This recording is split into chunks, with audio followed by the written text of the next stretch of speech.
Hello, my good friends. How are you today? May God bless you all.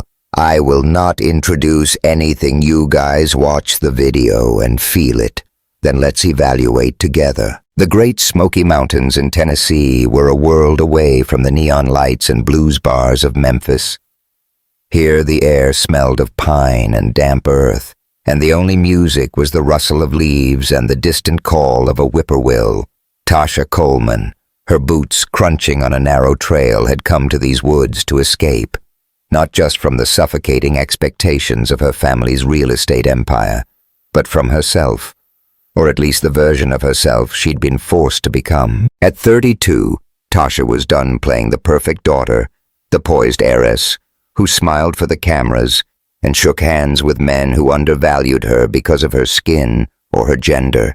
She wanted to breathe, to feel alive, to remember who she was before the world told her who she had to be. But right now, she wasn't feeling alive. She was feeling like she was about to die. Tasha stumbled her ankle, twisting on a slick root. Pain seared through her leg, sharp and relentless, like someone had driven a hot poker into her calf. She collapsed onto the forest floor, her backpack sliding off her shoulder. Her hands scrambled to find the source of the agony, and there it was, 2 angry red punctures just above her ankle, already swelling. A rattlesnake. She'd seen it slither away, its rattle a mocking goodbye. Her heart pounded so hard it drowned out the birds. Her breath came in short, panicked gasps. "Oh, hell no," she muttered, her voice trembling. "I did not come out here to die in the middle of nowhere." She fumbled for her phone, knowing it was useless. No signal out here, no one to call. She'd researched this trail, packed her gear like a pro, but nothing in her fancy hiking apps had prepared her for this.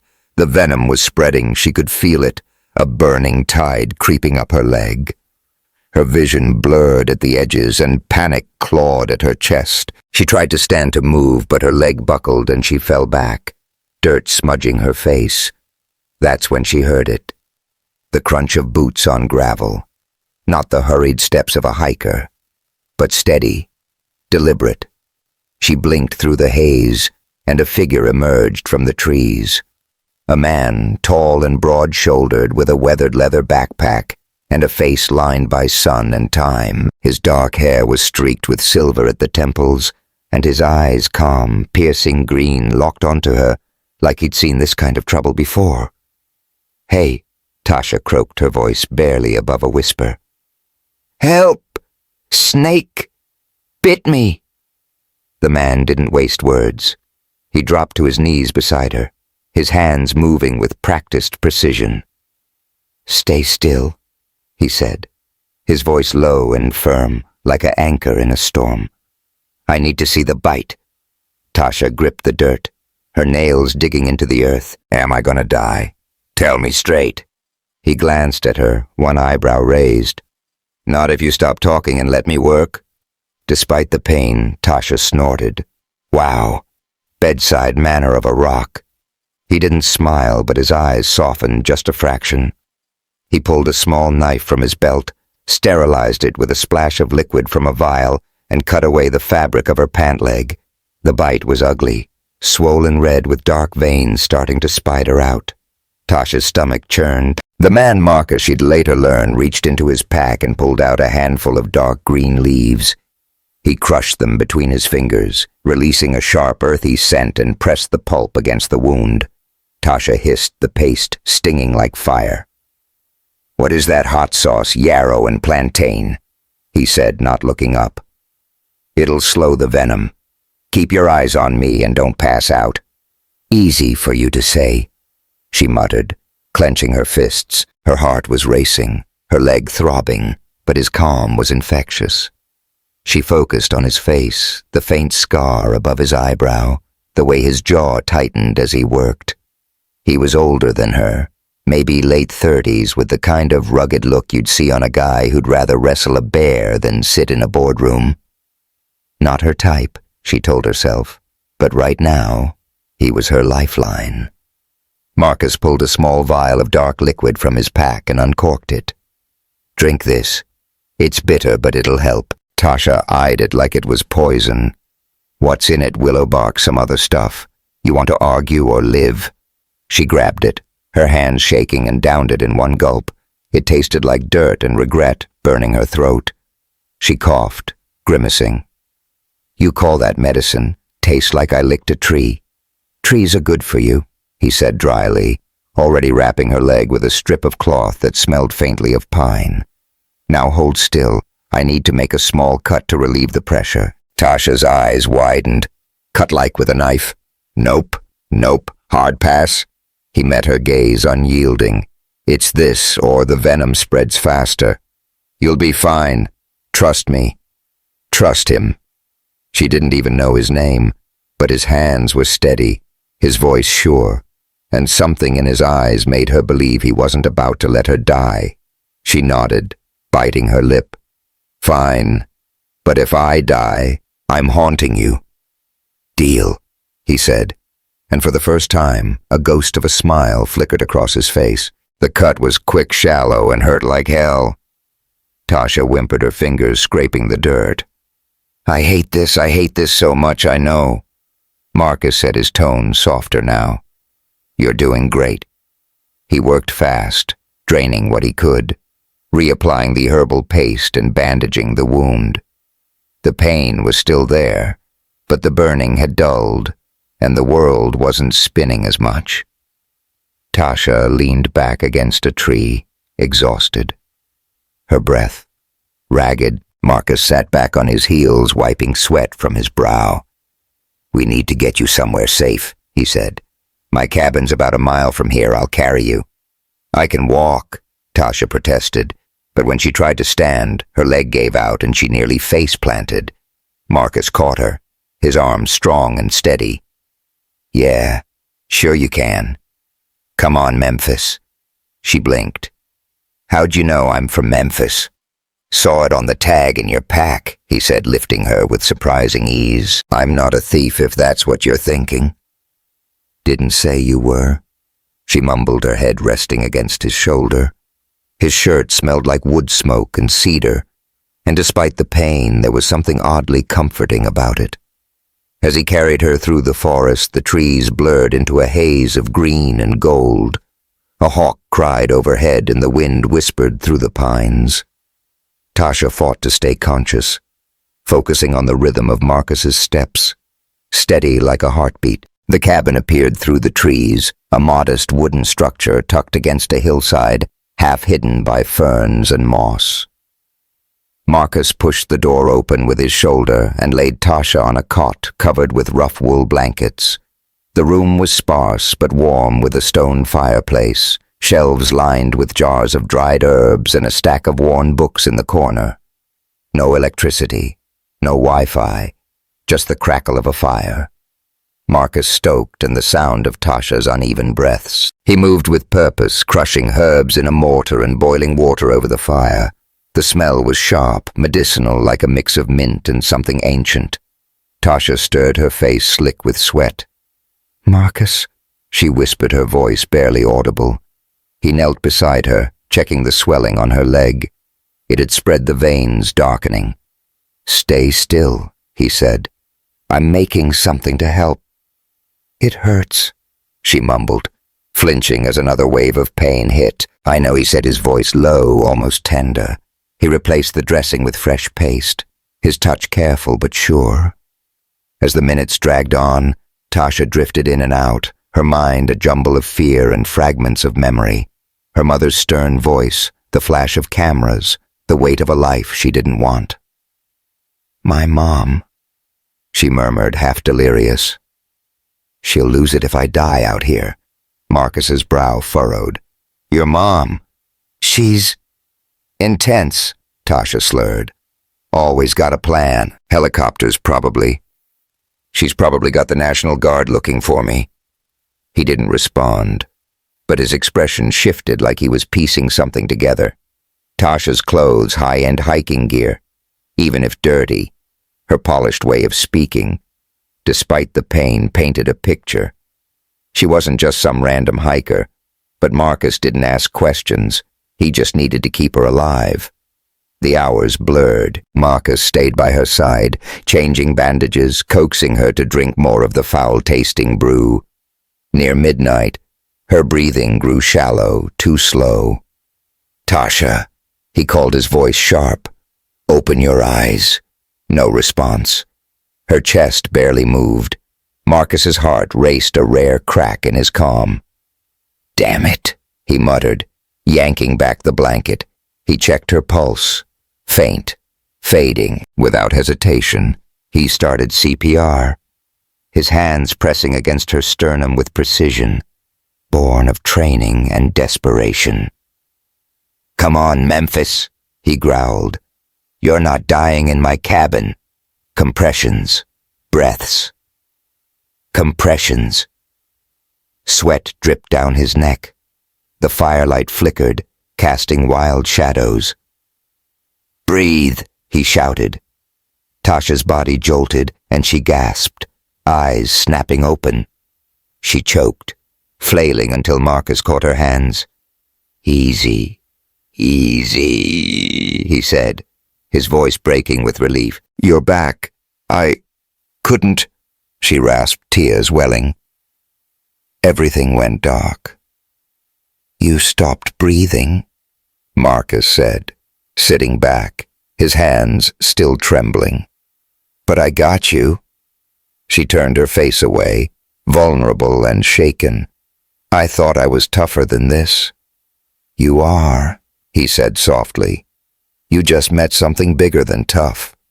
They sat in silence, the fire crackling, the wind howling outside. Tasha's pulse steadied, but she was still weak, her leg a dull ache. Marcus watched her, his own heart settling. He'd seen death before, too close, too often. But this time he'd won. The next few days passed in a haze. Tasha slept a lot, waking only to sip broth or wince as Marcus changed her bandages. The cabin became a strange sanctuary, its simplicity a stark contrast to the high-rise offices and gala dinners of her life in Memphis. She watched Marcus move deliberate quiet, like he was part of the forest itself. He wasn't much for small talk, but when he spoke it was with a dry wit that caught her off guard. One morning, as he chopped firewood outside, Tasha hobbled to the porch wrapped in a blanket. "You're not what I expected," she said, squinting at him. He paused, axe in hand. "What did you expect? Some grizzly mountain man with a beard down to his knees?" She laughed, the sound startling them both. "Maybe you're more, I don't know, wise, like you've seen some stuff." "That's a polite way of saying I'm old," he said, a smirk tugging at his lips. "I didn't say that," she protested, grinning. "But you thought it." Their banter was cut short by the sound of a truck rumbling up the dirt path. Roxy Mendez, a wiry woman with a quick smile and a Nashville Predators cap, hopped out, followed by a man Tasha didn't recognize. He was lean, with sharp cheekbones and a camera slung around his neck, too polished for the backwoods Marcus Roxy called waving. "Brought you astray." The man stepped forward, his eyes locking onto Tasha with an intensity that made her uneasy. "Leo Harper," he said, extending a hand. "I'm working on a story about illegal logging around here." "And you are?" "Tasha," she said, keeping her tone neutral. She didn't like the way he looked at her, like he was sizing up a headline. Leo's gaze flicked to Marcus, then back to her. "Tasha Coleman. Right, the Memphis heiress who vanished. I'd know that face anywhere." Tasha's stomach dropped. Marcus stiffened, his axe still in hand. Roxy, sensing the tension, laughed nervously. "Leo's got a nose for stories. Don't mind him.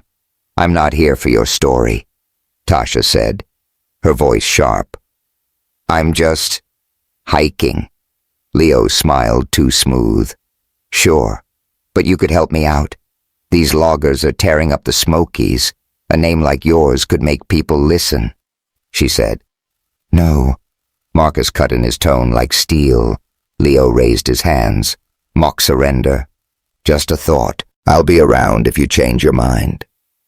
As Roxy and Leo headed back to the truck, Tasha felt a chill, that had nothing to do with the mountain air.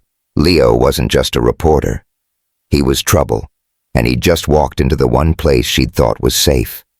Tasha thought she'd found peace in Marcus's cabin, a quiet corner of the world where she could heal and maybe even figure herself out.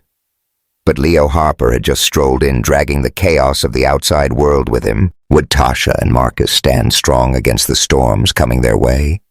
Or would Leo's schemes pull them apart? Hit that subscribe button and drop a comment. Do you think Tasha's going to stick it out in the wild or head back to Memphis? Stick around because this story's just getting started. The Great Smoky Mountains had a way of making you feel small, but not in a bad way. The towering pines, the mist that clung to the valleys like a lover's breath, the endless quiet. It all reminded Tasha Coleman that the world was bigger than her problems.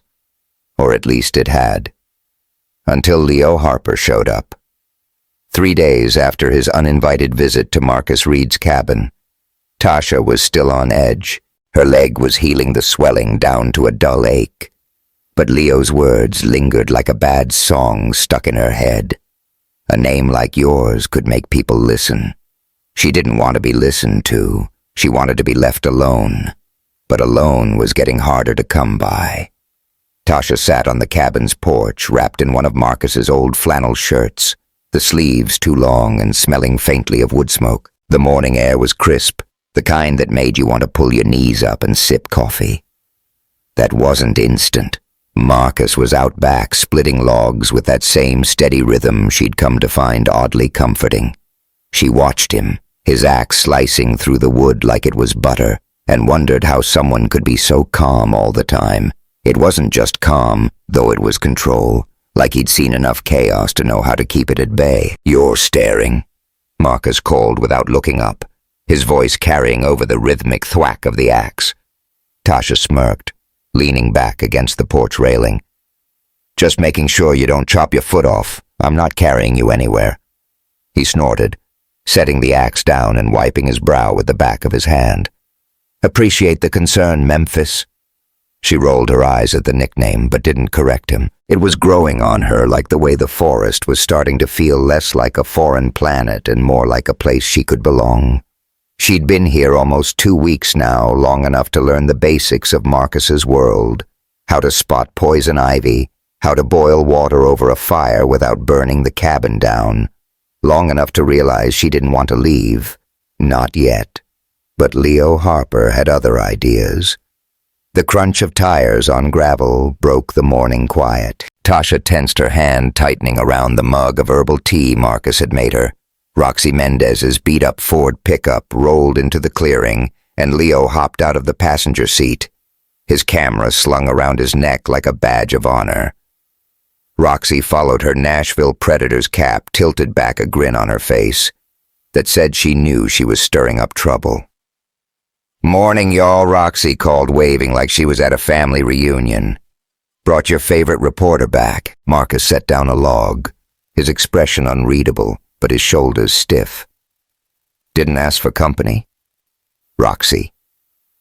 "Yeah, well, Leo's like a stray cat. Feed him once and he keeps showing up," Roxy said, winking at Tasha. Leo ignored the jab, his eyes locking onto Tasha with that same calculating intensity. "Tasha, good to see you upright. Feeling better?" "Good enough to tell you I'm still not interested in your story," Tasha said, keeping her tone light but firm. She stood brushing off her jeans and leaned against the porch post. "What's the deal, Leo? You lost your GPS." He chuckled too smooth, like a used car salesman. "Just following a lead. The loggers I'm tracking are getting bold. Cut down a protected section last week. I could use someone with your influence to shine a light on it." "My influence?" Tasha raised an eyebrow. "You mean my last name?" Leo shrugged, not denying it. People listened to a Coleman, especially one who's been all over the news for disappearing. "You could make a difference, Tasha. Save these mountains." She felt a pang, sharp and unexpected. Saving things, forests, communities herself was why she'd studied environmental science in college. before her mother's expectations had steered her toward boardrooms and charity galas. But Leo's pitch felt less like a cause and more like a trap. Marcus stepped onto the porch, his presence like a wall between Tasha and Leo. She said no. Harper move on Leo's smile didn't waver, but his eyes flicked to Marcus, a glint of something sharp in them. Relax, Reed. I'm not here to steal your guest, just offering her a chance to do something bigger than hide out in your cabin. The air crackled with tension. Tasha's gaze darted between the two men, catching the history in their stares. They knew each other more than just casual acquaintances. Before she could ask, Roxy clapped her hands, breaking the standoff. All right, boys. Save the testosterone for the bears, she said. Tasha, you want me to run Leo out of here, or you good? Tasha forced a smile. I'm good, Roxy, but maybe take him back to civilization before he tries to pitch me a Netflix. Doc, Roxy laughed, dragging Leo toward the truck. Come on, Woodward, let's go. As the truck rumbled away, Tasha turned to Marcus, who was already heading back to the woodpile. What's the deal with you and Leo? She asked, following him. Y'all got some bad blood or what? Marcus picked up the axe, his movements deliberate. We worked together a while back. Didn't end well, that's it. Didn't end well. Tasha crossed her arms. Come on, Marcus. I told you about my mom's plan to marry me off to some real estate bro. Spill, he sighed, setting the axe down again. Leo and I started a company together. Green tech, sustainable energy. I sold my share and walked away. He didn't take it kindly. Why'd you walk away? She pressed, sensing there was more. Marcus's jaw tightened, his eyes distant. Personal reasons. Tasha wanted to push, but the look on his face stopped her. It was the same look he'd had when he'd saved her from the snakebite, focused, guarded, like he was holding back a storm. She let it go for now. That afternoon, Tasha sat by the fire pit outside, poking at the flames with a stick. Marcus had gone to check a nearby stream for fish, leaving her alone with her thoughts. She was starting to like it here. The quiet, the simplicity, the way Marcus didn't expect her to be anything but herself. But Leo's words gnawed at her. What if she could make a difference? What if hiding in the Smokies was just another way of running? Her phone useless for calls, but still holding her music buzzed with a low battery warning. She'd kept it off to avoid the world. But curiosity got the better of her. She powered it on, and a flood of notifications lit up the screen. Texts, voicemails, emails. Most were from her brother Darius, and they all said the same thing. Come home! Mom's sick. Tasha's heart sank. She opened the latest voicemail, her brother's voice crackling through the static. Tasha, it's Darius. Mom had a heart scare. She's in the hospital. You need to get back to Memphis now. I know you're out there doing whatever this is, but family comes first. Call me. She replayed it, her stomach twisting. Tasha Coleman was a force of nature. Tough, unyielding, the kind of woman who'd built a real estate empire from nothing and expected her kids to carry it on. Tasha had always felt like she was letting her down, no matter how many galas she attended or deals she closed. The idea of her mother in a hospital bed, was unthinkable. She was still staring at the phone when Marcus returned a string of trout slung over his shoulder. He took one look at her face and stopped. What's wrong? My mom, Tasha said, her voice barely above a whisper. She's in the hospital. Heart thing. My brother says I need to go back. Marcus set the fish down, his expression unreadable. You gonna go?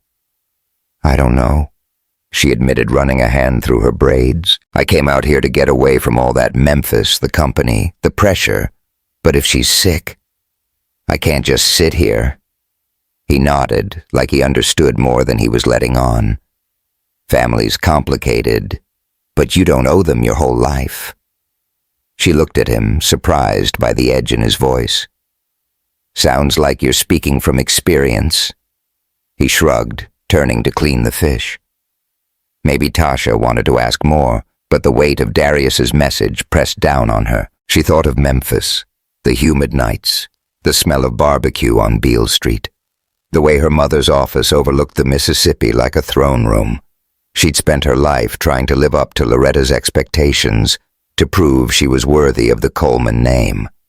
But out here with Marcus, she'd started to feel like she could be someone else, someone real. The next morning, Leo was back. This time he came alone, his truck kicking up dust as it rolled into the clearing. Tasha was inside sipping one of Marcus's herbal concoctions when she heard the engine. She stepped onto the porch. Marcus already there, his arms crossed. "Harper," Marcus said, his voice flat. "You lost." "Not at all," Leo said, climbing out with that infuriating grin. "Came to talk to Tasha. Got a proposition." Tasha leaned against the doorframe, her patience thin. "I already told you, Leo. I'm not your poster girl." "Hear me out," he said, stepping closer. "I got evidence, photos, documents proving the logging company's bribing local officials, but I need someone with clout to get it out there. You're a Coleman. People will listen to you." She hesitated. The idea of exposing corruption, saving the forest.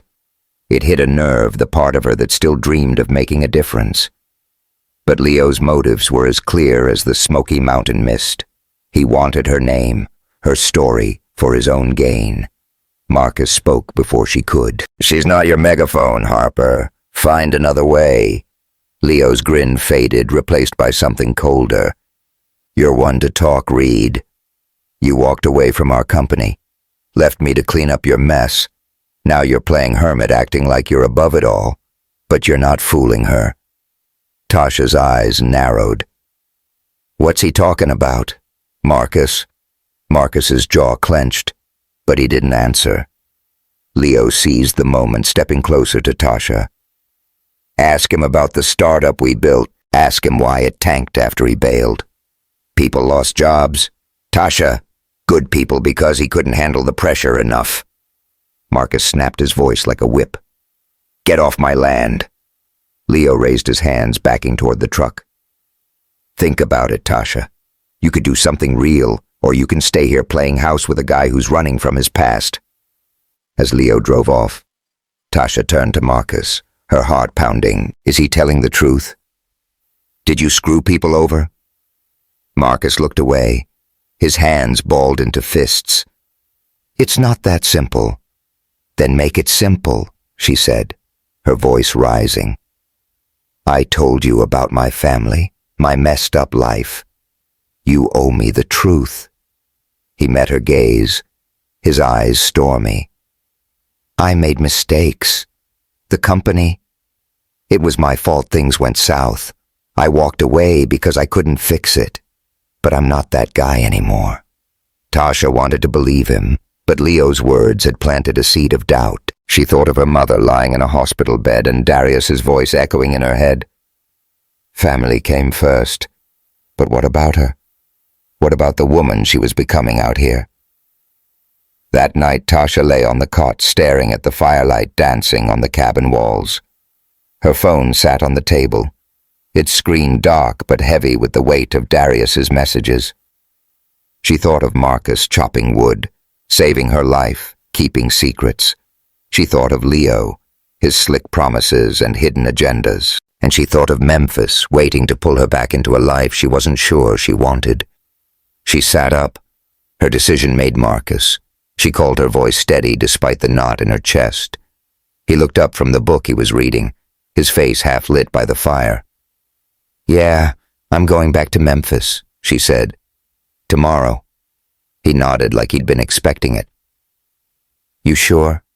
"No," she admitted, her throat tight, "but I have to." For a moment, neither of them spoke. The fire crackled. The wind howled outside, and Tasha felt the weight of her choice settle over her. She was leaving the one place she'd felt free, and the one man who'd made her feel seen. But family was family, and she couldn't run forever. Memphis hit Tasha Coleman like a wave of heat off the Mississippi River. The city was all noise and motion, honking cars, the distant wail of a blues guitar from Beale Street, the smell of barbecue mingling with exhaust. After 2 weeks in the quiet of the Great Smoky Mountains, it felt like stepping onto another planet. Tasha stood on the curb outside the airport, her backpack slung over one shoulder, her braids tucked under a baseball cap. The humidity clung to her skin, and the weight of her decision to come back pressed down harder than the July sun. She'd left Marcus Reed's cabin that morning, her legs still tender from the snakebite, but strong enough to carry her. Marcus had driven her to the nearest town in his old Jeep. The silence between them heavy but not unkind. When she'd hugged him goodbye, his arms had lingered and she'd felt the unspoken question in his grip. "Will you come back?" She hadn't answered. She didn't know. Now standing in Memphis, Tasha felt the pull of two worlds. The forest had given her a taste of freedom, a chance to be someone other than the Coleman heiress.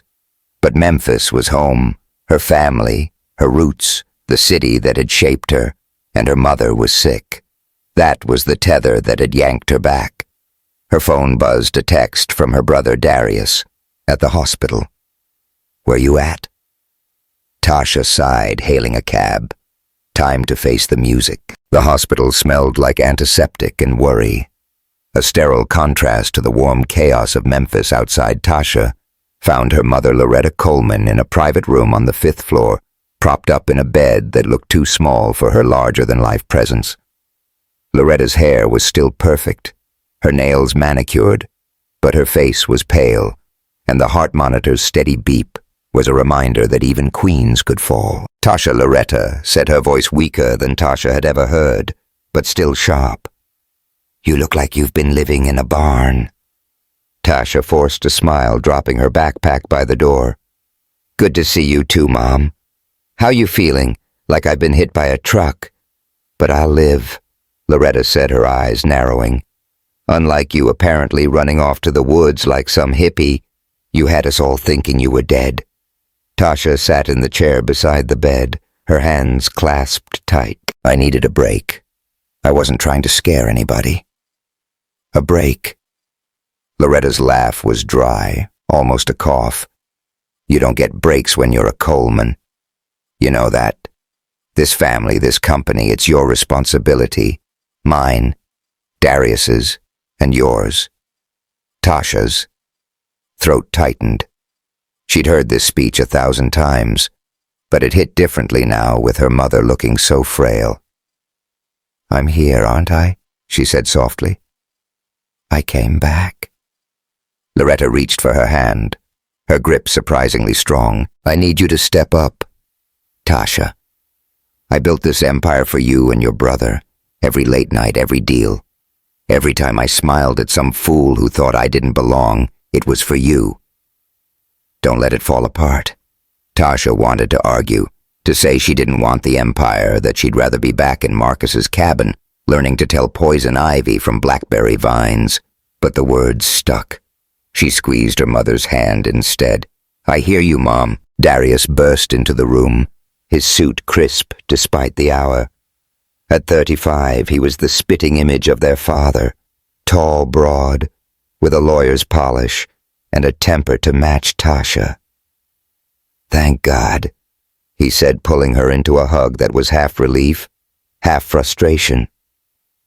"You got any idea the mess you caused? Mom's been a wreck. The press is all over us, and I've been dodging calls from that fiancé of yours."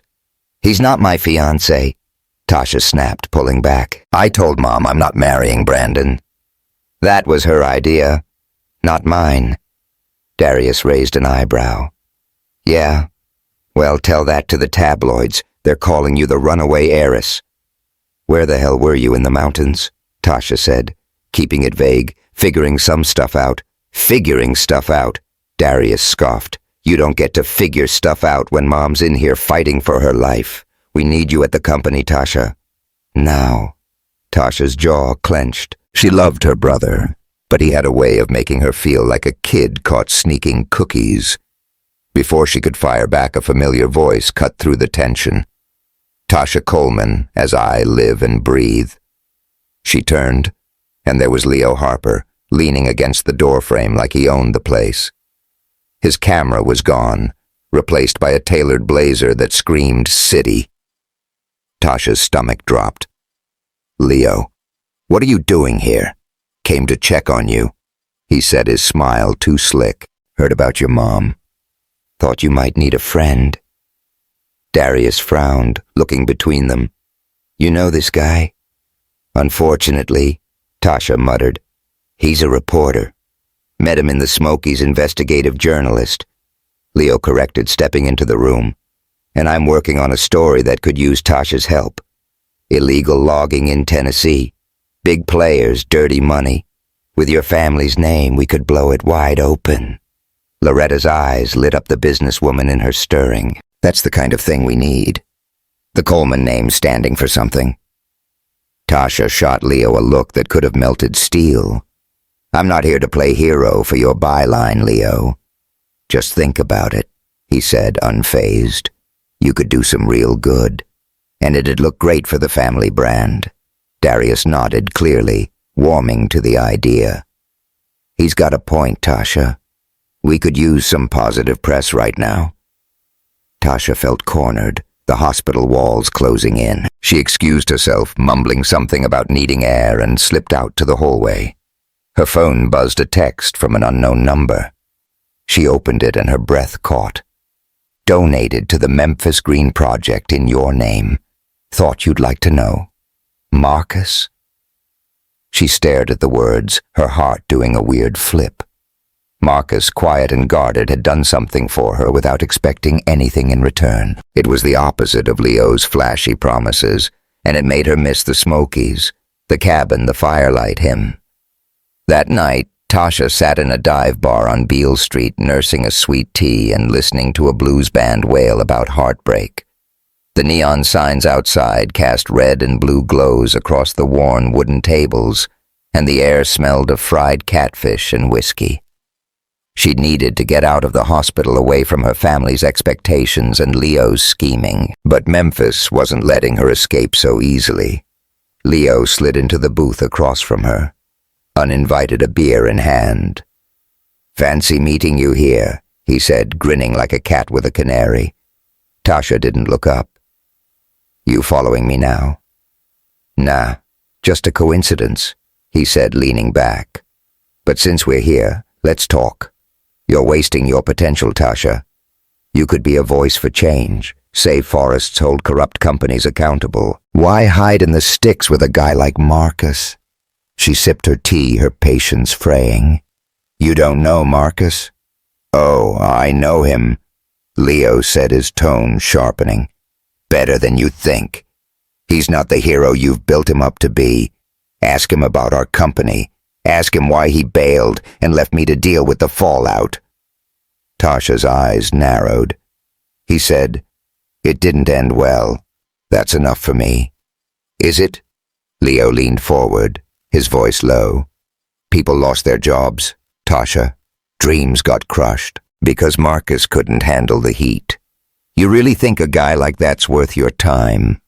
She wanted to snap back, to tell Leo to shove his insinuations, but the seed of doubt he'd planted in the Smokies was growing, fed by Marcus's silence. She stood, tossing a few bills on the table. "I'm done with this conversation," Leo called after her. "You can't run forever, Tasha. Sooner or later, you've got to pick a side." The next day, Tasha visited Dr. Vivian Brooks, her old college mentor, at a community center in South Memphis.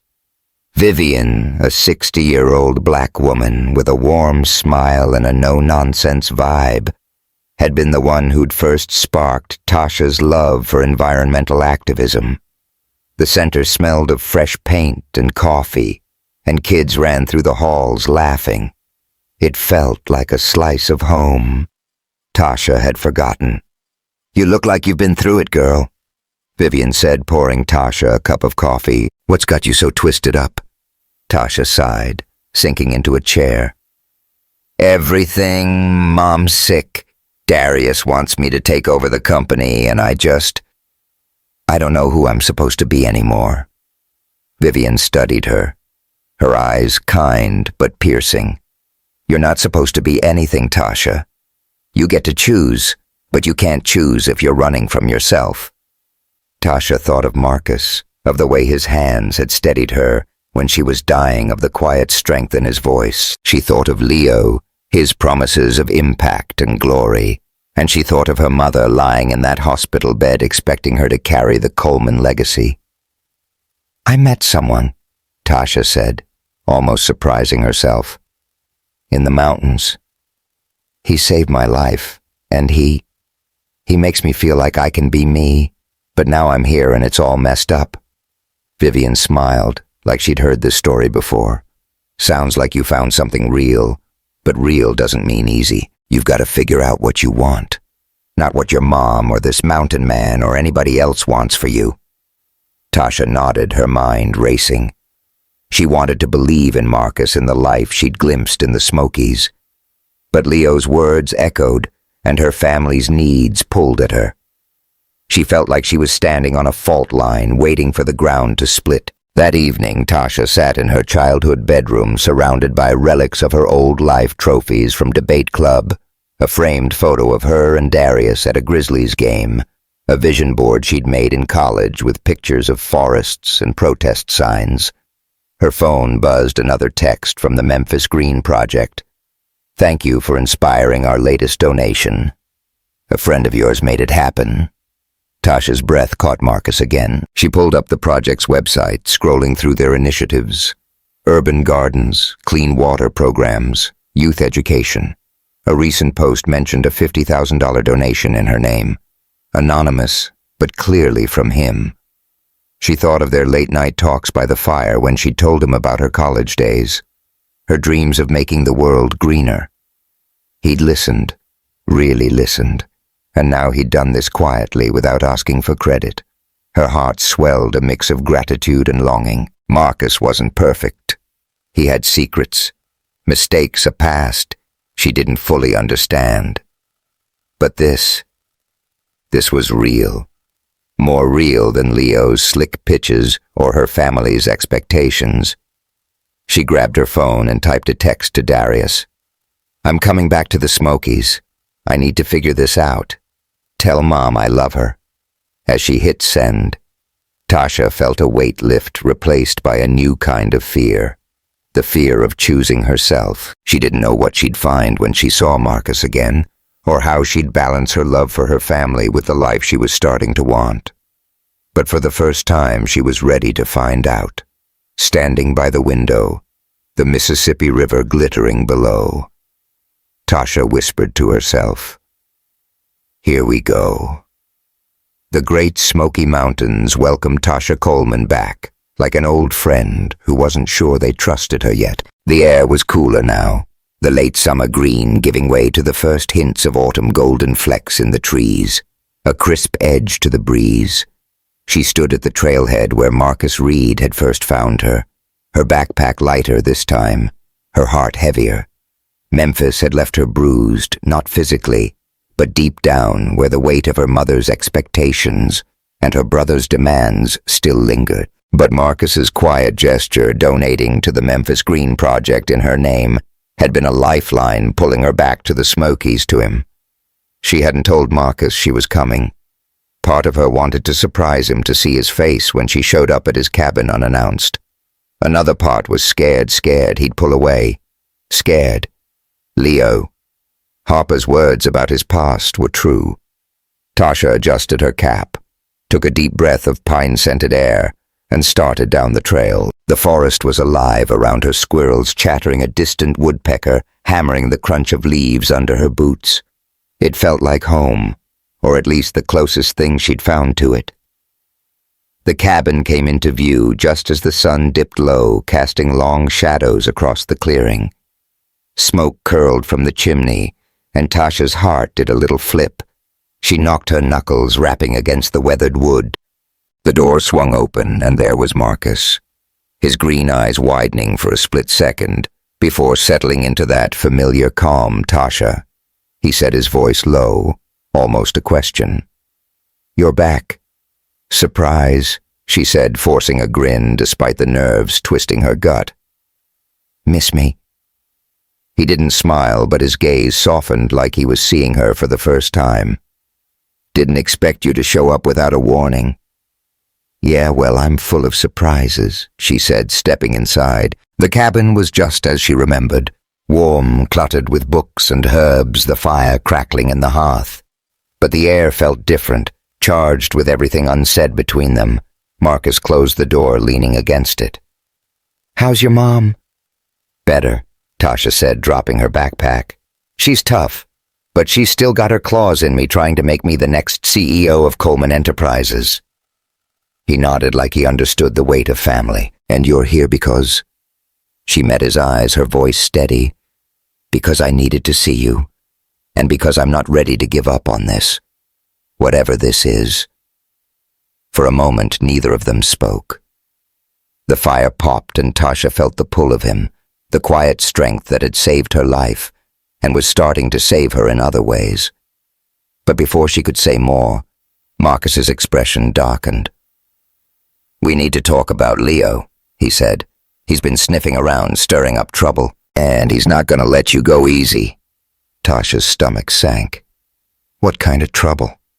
"The kind that gets people hurt," Marcus said, his voice grim. "He's got proof the logging company's breaking laws, but he's playing a dangerous game, and he wants you in the middle of it." That night, Tasha and Marcus sat by the fire, the tension between them simmering like the flames. She told him about Memphis, her mother's demands, Darius's pressure, Leo's unexpected appearance at the hospital. Marcus listened, his face unreadable, but when she mentioned Leo's accusations about their failed company, he stiffened. "He told you I tanked our startup?" Marcus said, staring into the fire. "That's half the story." "Then tell me the whole story," Tasha said, her voice soft but firm. "I'm not here to judge you, Marcus, but I need to know who you are." He sighed, running a hand through his hair. "We built a company, Green Tech, solar panels, big dreams. I was the ideas guy. Leo was the hustle. But I made a bad call, pushed a project that wasn't ready, ignored the red flags. When it failed, we lost investors, laid off half our staff. I couldn't fix it, so I sold my share and walked away. Leo got stuck cleaning up the mess." Tasha studied him, the lines around his eyes deeper in the firelight. "Why'd you walk away?" His jaw tightened. "Because I lost more than the company. My brother Nate. He died in a climbing accident a month later. I was supposed to be with him, but I was too busy chasing deals. After that, nothing else mattered. I came out here to start over." Tasha's heart ached for him, but Leo's words echoed. People lost jobs. Dreams got crushed. "Did you tell the people who worked for you? Did you try to make it right?" "I tried," he said, his voice raw. "But some things you can't fix." "I'm not that guy anymore, Tasha. I'm trying to be better." She reached for his hand, her fingers brushing his. "I believe you, but you gotta stop hiding from me. No more secrets. Okay?" He nodded, squeezing her hand. "No more secrets." The moment was broken by a distant rumble, thunder rolling in from the west. Marcus stood glancing out the window. Storm's coming. We should hunker down. But Tasha felt a different kind of storm brewing, one with Leo Harper's name on it. The next day, Roxy Mendez showed up with news that hit like a lightning bolt. "Leo's got a meeting with the loggers tonight," she said, perched on the cabin's porch, her boots kicking at the dirt. "Says he's negotiating a deal to get their documents, but I don't trust him. He's too slick." Marcus's face darkened. "He's poking a bear with a stick. Those guys don't play nice." Tasha frowned, her mind racing. "What kind of documents?" "Proof they're bribing county officials to clear protected land," Roxy said. "Leo thinks he can trade his silence for the evidence." But if he screws it up, they'll come after him and anyone he's been seen with. Like us, Tasha said, her stomach twisting. Marcus grabbed his pack. We need to stop him before he gets himself killed. Or us. Tasha wasn't thrilled about chasing Leo into a mess of his own making, but she couldn't sit by while the forest she was starting to love got carved up. "I'm coming with you," she said, grabbing her jacket. Roxy grinned. "That's the spirit, Memphis. Let's go play hero." The meeting was set for a clearing deep in the Smokies where the loggers had a makeshift camp. The storm had rolled in dark clouds churning overhead, the air thick with the promise of rain. Tasha, Marcus, and Roxy crept through the forest, their boots sinking into the damp earth. The smell of wet pine and ozone filled Tasha's lungs, and her heart pounded as they neared the camp. Lanterns flickered through the trees, casting eerie shadows on stacks of felled logs. They spotted Leo near a pickup truck talking to two men in flannel and work boots. One had a scar across his cheek, his eyes cold as steel. Leo's voice carried too loud, too cocky. "I've got photos, recordings, everything. Hand over the documents and I'll keep your names out of it." Scarface laughed, a low, ugly sound. "You think you're in charge here, city boy?" Marcus cursed under his breath. "He's gonna get himself killed." Tasha's pulse raced. "We need to get him out of there." Before they could move, the situation spiraled. Scarface grabbed Leo's camera, smashing it against the truck.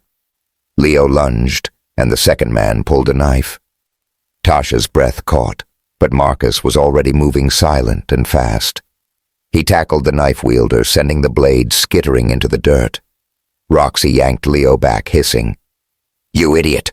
Move!" Tasha froze for a split second, then dove for the camera, snatching it from the mud. Scarface lunged at her, but she scrambled back, her boots slipping. Marcus was there, shoving the man away with a force that sent him sprawling. "Run!" Marcus shouted, grabbing Tasha's arm. The group bolted into the forest, the loggers' shouts echoing behind them. Rain began to fall, heavy and cold, turning the ground to sludge. Tasha's lungs burned, her leg aching, but she kept pace with Marcus, the camera clutched tight. Lightning cracked overhead, illuminating the trees in stark white. They didn't stop until they reached a shallow cave, its mouth hidden by ferns. Inside they collapsed, panting, soaked to the bone. Roxy rounded on Leo, her cap dripping. "You almost got us killed, Harper. What the hell were you thinking?" Leo, bruised but unrepentant, smirked. "I was getting the story." "You're welcome." Tasha threw the camera at his feet, her voice shaking with fury. "You're welcome. You dragged us into your mess, and for what? A headline." Marcus's eyes were on Leo, dark and dangerous. "You set us up, didn't you? You knew they'd come after anyone with you." Leo's smirk faded. "I didn't set you up, I just underestimated them." "Bullshit," Marcus growled. "You've been playing games since you showed up, and now you've put Tasha in danger."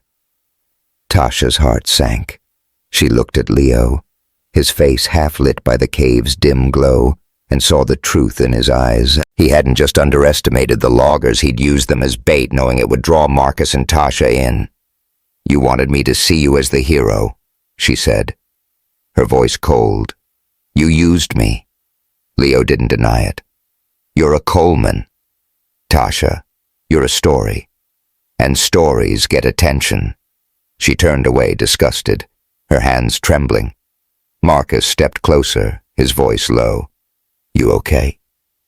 "No," she admitted, her eyes stinging. "But I will be." The rain pounded outside, and the cave felt smaller, the air thick with betrayal. Tasha's mind raced Leo's deception, the logger's threat, and Marcus's past still looming between them. She wanted to trust him, but Leo's words from Memphis echoed. "He's not the hero you think." The next morning back at the cabin, Tasha and Marcus sat in silence. The storm's aftermath leaving the forest dripping and quiet. Roxy had taken Leo to town, promising to keep him out of trouble, but the damage was done. Tasha held a mug of coffee, its warmth grounding her, but her thoughts were a tangle.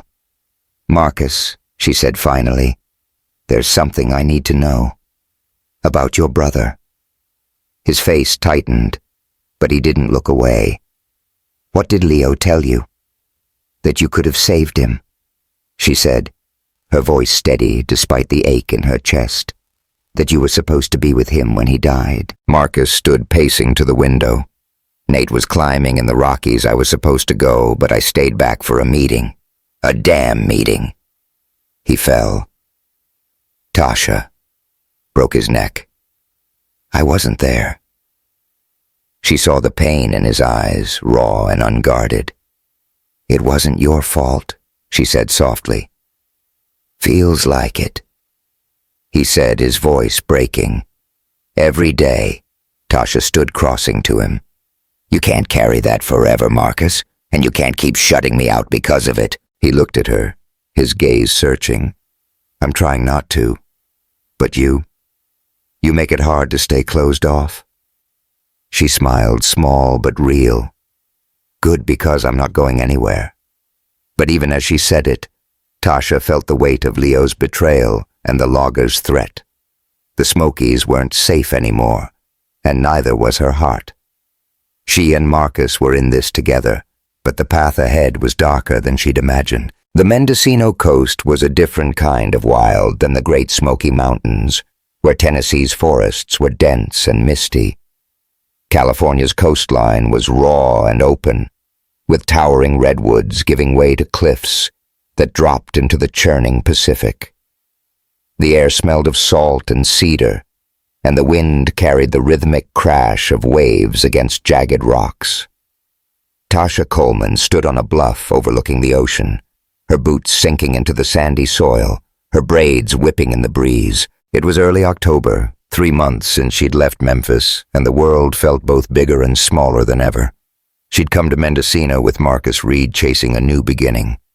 After the chaos in the Smokies, the snakebite, the loggers, Leo Harper's betrayal, Tasha had known she couldn't go back to her old life, not to the Coleman empire, not to the expectations that had chained her for years. But she wasn't running anymore. She was building something with Marcus by her side. They'd arrived a week ago, invited by a local indigenous community to learn about sustainable land management. The plan was to lay the groundwork for Green Roots Collective, an organization that would blend Marcus's green tech expertise with Tasha's passion for environmental education. It was a dream she hadn't dared to dream until now. But dreams Tasha was learning came with their own kind of trouble. Marcus stood a few yards away, talking to Lena, a member of the Pomo tribe, who'd welcomed them to the community. Lena was in her 50s with a warm laugh and a sharp mind, and she was showing Marcus how to identify medicinal plants native to the coast. Tasha watched him, his flannel shirt rolled up to his elbows, his face lit with a quiet intensity as he listened. He'd opened up more since the Smokies, sharing pieces of himself, his guilt over his brother's death, his regrets about the failed startup. But there was still a wall thin but real, and Tasha wasn't sure how to break through. "Hey, Memphis. Roxy." Mendez called, jogging up the path from the community center below. Her Nashville Predators cap was swapped for a beanie, but her grin was as infectious as ever. "You gonna stand there daydreaming, or you gonna help us set up for the workshop?" Tasha laughed, brushing off her jeans. "Keep your pants on." "Roxy, I'm coming." The community center was a low wooden building nestled among redwoods, its walls covered in murals of ocean waves and forest creatures. Inside, tables were piled with seeds, soil samples, and laptops loaded with Marcus's tech design sensors to monitor soil health apps for tracking reforestation. Tasha felt a spark of pride as she helped Roxy arrange the materials. This was hers, something she was building, not inheriting. Dr. Vivian Brooks, Tasha's old mentor from Memphis, had joined them 2 days ago, bringing her expertise in community health and a no-nonsense energy that kept everyone on their toes. "This is good work, Tasha." Vivian said, sorting through a stack of flyers. "But don't get cocky. You've got a long road ahead." "Trust me, I know," Tasha said, grinning. "I'm just happy to be doing something that matters." Vivian gave her a knowing look. "And that man of yours? He's part of this too?" Tasha's cheeks warmed. "He's not my man. We're just figuring it out." "Mm-hmm," Vivian said, her smile saying she wasn't buying it. "Keep figuring, girl, but don't let him distract you from what you're here to do." Tasha nodded, but her thoughts drifted to Marcus. They'd grown closer since the Smokies, their late-night talks by the fire, turning into something deeper. That night in the cave when the storm had trapped them and their emotions had spilled over had been a turning point. But Leo's betrayal had left scars, and Tasha still sensed Marcus holding back like he was afraid to fully let her in. That afternoon, while unpacking supplies in the center's storage room, Tasha stumbled across a worn leather journal tucked behind a box of tools. Curious, she opened it, and her breath caught. The handwriting was neat, deliberate, and the first page was inscribed, "Nate Reed, 2018. Marcus's brother." She hesitated, her fingers hovering over the pages. It felt like snooping, but something urged her to read. The journal was a mix of sketches, mountains, rivers, solar panels, and notes about a dream. Nate had shared with Marcus a network of communities using tech and traditional knowledge to protect the land. One entry stood outdated a week before Nate's death. "Marcus thinks we're crazy, but I know he believes in this. If I don't make it back from the Rockies, he's got to carry it on. Don't let the world forget what we're fighting for. Big bro." Tasha's eyes stung. This was what Marcus had been carrying. Not just guilt, but a promise he'd buried. She closed the journal, her heart racing. She needed to talk to him. She found Marcus outside helping Lena plant saplings in a cleared patch of land. The sun filtered through the redwoods, casting dappled light on his face. Tasha held up the journal, her voice steady but urgent. "Marcus, we need to talk." He froze his eyes, locking onto the journal. "Where'd you get that storage room?" she said, stepping closer. "It's Nate's. I read some of it. Why didn't you tell me?" Marcus's jaw tightened and he looked away. His hands clenched. "It's personal." "Tasha, you shouldn't have. What she cut in her voice rising. "Found out your brother had the same dream we're chasing, that he wanted you to keep going. Marcus, this is us. This is Green Roots. Why are you hiding it?" He turned to her, his eyes stormy. "Because I failed him, Tasha. I wasn't there when he needed me. I let him down, just like I let down everyone at the company. I don't deserve to carry his dream." "That's not true," she said, her voice softening. "You're here, aren't you? You're building something. You saved my life, Marcus." "You're not a failure." He shook his head, his voice raw. "You don't get it. Every time I think I'm moving forward, I hear his voice telling me I should have been there. I can't let you down too."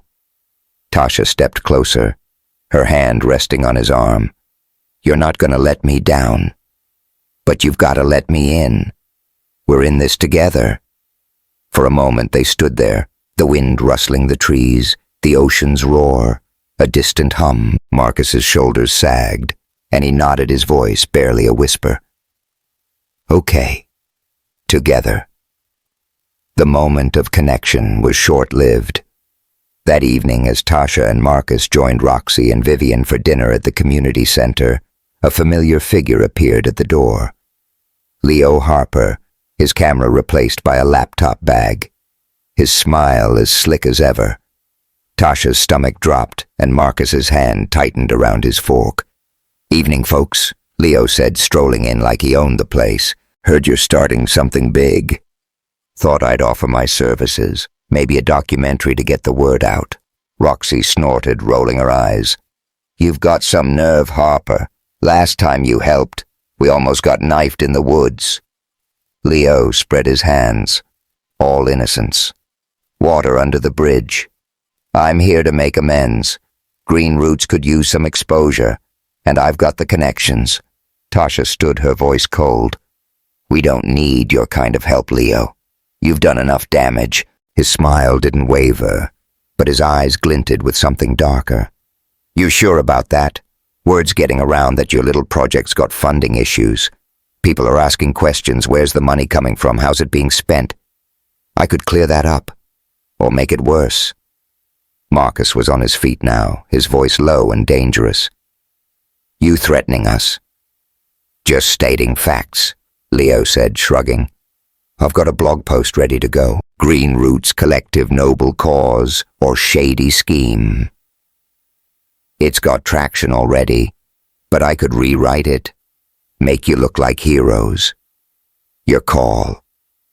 Vivian leaned forward, her voice calm but cutting. "Son, you're playing a game you can't win. These folks are doing real work. You're just chasing clicks." Leo's grin faltered, but he recovered quickly. "Think about it, Tasha. You're a Coleman. You know how this works. One bad headline and your dream's toast." Tasha's blood boiled. She wanted to throw him out, but Leo's threat was real. A smear campaign could cripple Green Roots before it even started. She glanced at Marcus, his face a mask of barely contained anger, and made a split-second decision. "Fine," she said. "You get one meeting. Show us what you've got. But if you try anything, you're done." Leo nodded, satisfied. "Smart move. I'll be in touch." As he left, Roxy muttered, "I'd rather wrestle a shark than work with that guy." Tasha forced a laugh, but her mind was racing. Leo was a snake, and she'd just invited him into their garden. The next day, Tasha and Marcus met with Lena and other community leaders to plan Green Roots' first workshop, a training session for local youth on sustainable farming. The work was exhilarating, mapping out trails, designing tech demos, writing grants. But Leo's threat hung over them like a storm cloud. Tasha couldn't shake the feeling that he was planning something bigger than a blog post.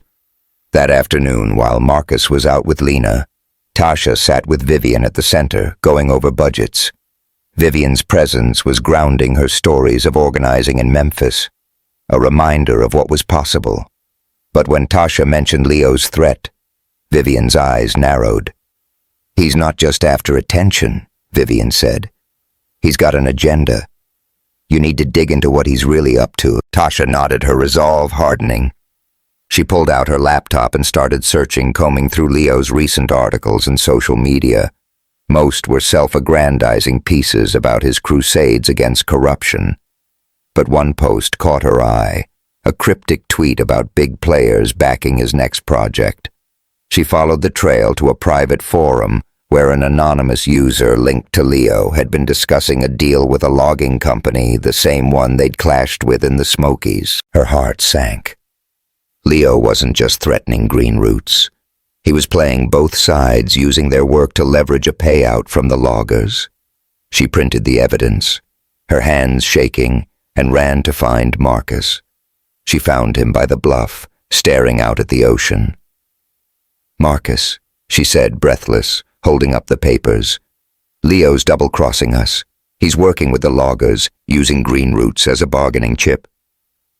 Marcus took the papers, his face darkening as he read. "Son of a bitch," he muttered. "He's been playing us from the start." "We need to stop him," Tasha said, "before he ruins everything." Marcus nodded, his jaw set. "We will. But first there's something I need to show you." He pulled Nate's journal from his pocket, his voice steady but thick with emotion. "I read it again last night. Nate didn't just want me to keep his dream alive. He wanted me to find a reason to live again, I think. I think you're that reason, Tasha." Tasha's breath caught her eyes, meeting his, Marcus. "I'm all in," he said, stepping closer. "For Green Roots, for you, for us. But I need you to be all in, too." She smiled, tears prickling her eyes. I am. Let's do this. They stood together, the ocean roaring below the journal, a silent promise between them. Leo's betrayal loomed, but for the first time, Tasha felt ready to face it, not alone, but with Marcus by her side. The Mendocino coast sparkled under the April sun, the Pacific Ocean glinting like a sheet of sapphire glass. Spring had painted the cliffs with wildflowers, purple lupines and golden poppies swaying in the breeze, and the redwood forests hummed with life. Tasha Coleman stood outside the Green Roots Collective's community center, her heart pounding with a mix of nerves and pride. Today was the official launch of their organization, a dream born in the great Smoky Mountains and forged through months of struggle.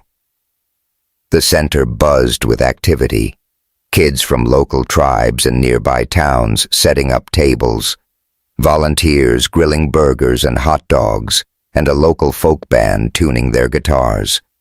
It felt like a block party, a festival, a homecoming all at once.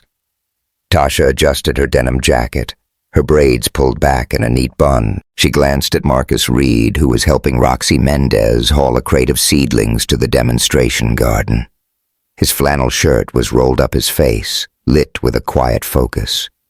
She'd come to love. They'd been through hell to get here.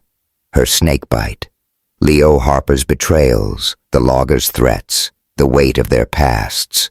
But standing here with the ocean's roar in her ears and Marcus by her side, Tasha felt like she'd finally found her place.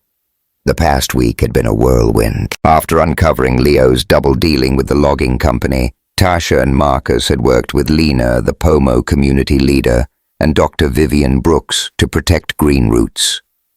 They'd sent Leo's evidence to a trusted environmental watchdog group, exposing the loggers' bribery without giving Leo credit. But Leo wasn't done.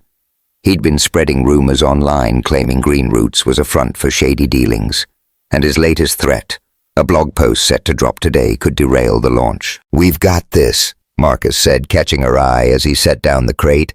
"Leo's got nothing on us." Tasha nodded, forcing a smile. "He's like a cockroach, though. Keeps coming back." Roxy laughed, wiping her hands on her jeans. "Girl, we'll squash him. This is our day." Vivian approached, her silver hair gleaming in the sunlight. "Tasha, you ready for your speech? Folks are starting to gather." Tasha's stomach flipped. Public speaking wasn't new. She'd done it for Coleman Enterprises, but this was different. This was her raw and real. No script, no expectations. "Ready as I'll ever be," she said, taking a deep breath. The crowd was a mix of locals, activists, and youth from underserved communities, all drawn by Green Roots' mission to teach sustainable living and empower the next generation. Tasha stepped onto a makeshift stage, a wooden platform decorated with driftwood and wildflowers. The band quieted and all eyes turned to her. She gripped the mic, her voice steady despite the butterflies. "Thank y'all for being here." She began, her Memphis drawl warm and inviting. "A year ago, I was lost, literally and figuratively. I got bit by a snake in the Smokies, thought I was done for. But a man named Marcus Reed saved my life, and this place, this dream, saved my soul." The crowd chuckled, and Tasha caught Marcus's eye. His smile small but proud. "I grew up thinking I had to be what my family wanted, a CEO, a name on a building. But out here I learned you don't have to choose between who you are and who you love. You can build something new. Green Roots Collective is about that, using tech and tradition to protect our land, teach our kids, and lift each other up. So let's get to work, y'all." The applause was deafening, kids whooping and volunteers clapping. Tasha stepped down, her heart full, and Marcus pulled her into a quick hug. "You nailed it." "Memphis," he whispered. Before she could respond, a familiar voice cut through the noise. "Nice speech, Tasha. Too bad it's all built on lies." Leo Harper stood at the edge of the crowd, a tablet in hand, his smirk as infuriating as ever. The air went still. The band faltering. Tasha's blood ran cold. "What the hell are you doing here, Leo?" she demanded, stepping forward. "Setting the record straight," he said loud enough for everyone to hear. "Green Roots is a scam. I've got proof. Financial records emails showing you're funneling money to offshore accounts. You and Marcus are playing these people for fools." Gasps rippled through the crowd. Tasha's mind raced. Leo was lying, but his confidence was dangerous. Marcus stepped beside her, his voice low and lethal. "You've got nothing. Harper. Walk away." "Oh, I've got plenty," Leo said, holding up the tablet. "Posted it an hour ago. It's trending. Green Roots. Fraud. Check your phones." People started pulling out their devices. Murmurs spreading. Tasha's heart sank, but Vivian's voice cut through the panic. "Hold up, everybody," she said, striding forward. "This man's been trying to sabotage these folks from day one. Tasha, show him the truth." Tasha nodded, her resolve hardening. She'd prepared for this. She grabbed a laptop from the nearest table, pulling up the evidence she'd gathered: Leo's forum posts, his deal with the loggers' bank records, proving Green Roots' transparency. She projected it onto a screen, her voice steady as she walked the crowd through it. "This is who Leo Harper really is," she said, pointing to the forum posts. "He's been playing both sides, using our work to extort the same loggers he claimed to expose. Every dollar we've raised is accounted for. Here's the proof. Green Roots is real, and we're not letting him tear it down." The crowd's mood shifted, murmurs turning to boos, aimed at Leo. Lena stepped forward, her presence commanding. "We've seen men like you before," she said to Leo. "You talk big, but you're nothing without your lies. Get out of our community."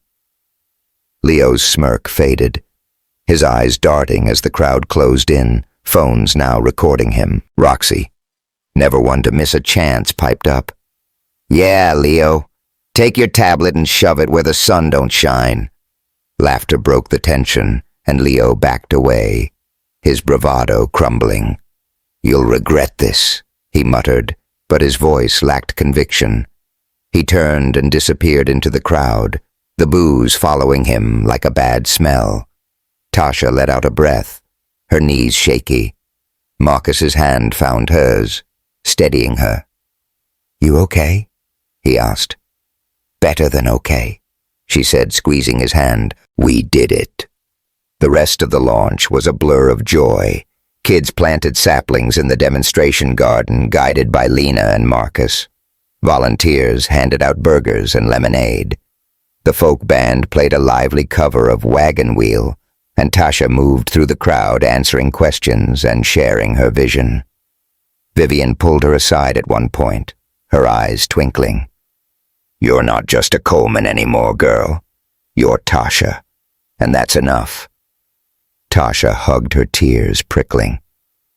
"Thanks, Vivian, for everything." As the sun dipped toward the horizon, painting the sky in shades of lavender and gold, Tasha and Marcus slipped away to the bluff where they'd stood a week ago. The ocean stretched endless before them, waves crashing against the rocks below. They sat on a driftwood log, their shoulders brushing the journal of Nate Reed, resting between them. "You were incredible today," Marcus said, his voice soft. "Nate would have loved this." Tasha smiled, her fingers tracing the journal's worn cover. "He's part of it, and so are you. I couldn't have done this without you, Marcus." He turned to her, his green eyes catching the last light. "I was lost before you, Tasha, running from everything Nate, the company, myself. You gave me a reason to stop running." Her heart swelled and she leaned closer, her voice barely a whisper. "I was lost too.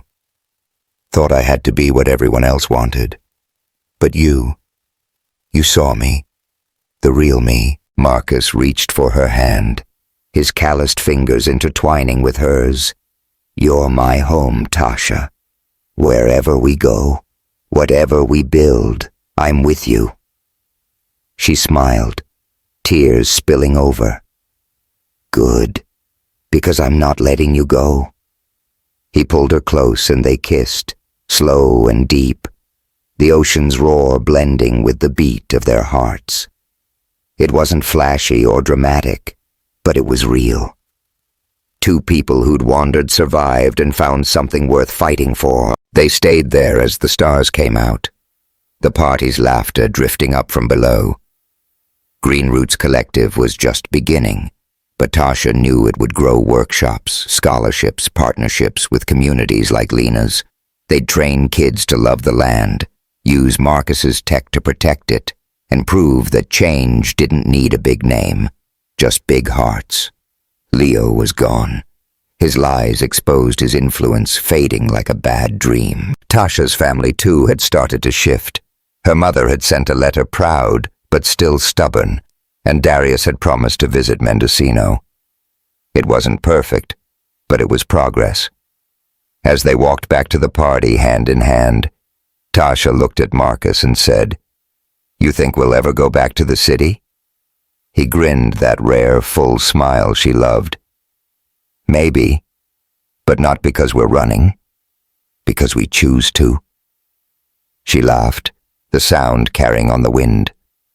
"Deal. Sometimes the wildest places lead you home, not to a place, but to yourself." Tasha and Marcus found that in the Smokies and Mendocino in each other. They taught us that living true, even when it's hard, is the only way to find where you belong. What part of their journey hit you the hardest? Was it Tasha's courage, Marcus's redemption, or the love that carried them through? Hit that subscribe button, drop a comment, and let us know your thoughts. Keep these stories alive. Join us for more tales of heart grit and the wild paths that lead to home. See you next time.